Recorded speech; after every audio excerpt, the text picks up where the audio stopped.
In terms of our objectives today, we're going to look at constructivism as an educational philosophy.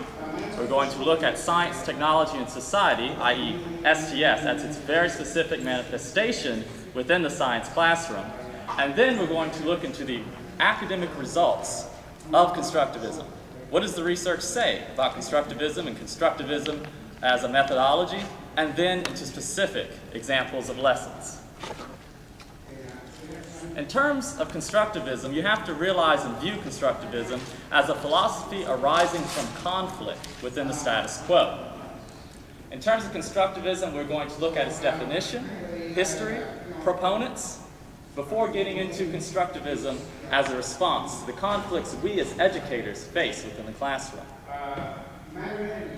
In terms of classroom conflicts, we view certain issues as a dichotomy. We view certain issues as mutually exclusive. That you cannot have your pie and eat a slice of it too. We force all debates into a black or white issue where we are forced as educators to make a choice. Whenever you make a choice, you have to sacrifice one thing for another. Let me give you an example of one such conflict within the classroom. As teachers, in specific science teachers, do we teach for them to pass a certain test or an assessment that reflects on us as well as our school? Or do we teach for future success within the subject? I have a bit of a research background, and I believe that inquiry, creativity, understanding, all of that is going to play into the future success of a student that wants to be a scientist. However, how do you measure that on a standardized test or assessment? Thus, I'm conflicted within my own classroom as to how much time I must devote to certain activities versus other activities required of me by the state. But however, in order to be a successful teacher, we must go from these conflicts to challenge ourselves. Even with these conflicts, we will still face challenges. So if you think you're an excellent teacher and you can teach both creativity and motivation and for the test, you're still going to be challenged. How do you actually teach for very specific objectives, taking your teaching to the next level? For example, how do you as a teacher foster creativity, manifest inquiry, help them understand, truly understand and apply their knowledge to different concepts? How do you generate scientific literacy? I'm not talking about hooked on phonics when reading a science paper. I'm talking about legitimate understanding of methods, results, and its impact on the scientific community. Furthermore, and probably the most important thing, how do we promote lifelong learning?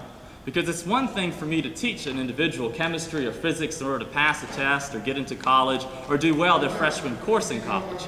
But if I can make a student want to learn by themselves, this intrinsic self-motivation that I can foster will teach them much more in the course of their life than I can in a year or two within my classroom. So in order to overcome these conflicts, we have to view issues not as a dichotomy, not as mutually exclusive, but we have to teach for specifics while maintaining our requirements by the state. For example, we have to teach in terms of educational content while maintaining a desire to learn. We have to talk about the facts of the field along with student creativity. How do we incorporate student creativity when we are taught and assessed based on doling out facts to them? Furthermore, comprehension and literacy of our subject and genuine inquiry when faced with the vastness of the field. And I'm reminded by a quote of Socrates that the wisest man in the world realizes he knows the least of all. And what that really means is that when you truly understand a subject, you understand how vast it is compared to your very finite knowledge base. There's so much more to chemistry and physics than we could ever teach within the high school classroom or the college classroom. How do we make our students willing, able to seek out that knowledge and understanding for themselves? Of course, being the topic of today's talk, I'm going to propose constructivism as an educational philosophy to help overcome some of these current challenges in the modern classroom. But first, obviously before discussing constructivism, we must know full and well what it is, what it contains, and how it underlines our talk today.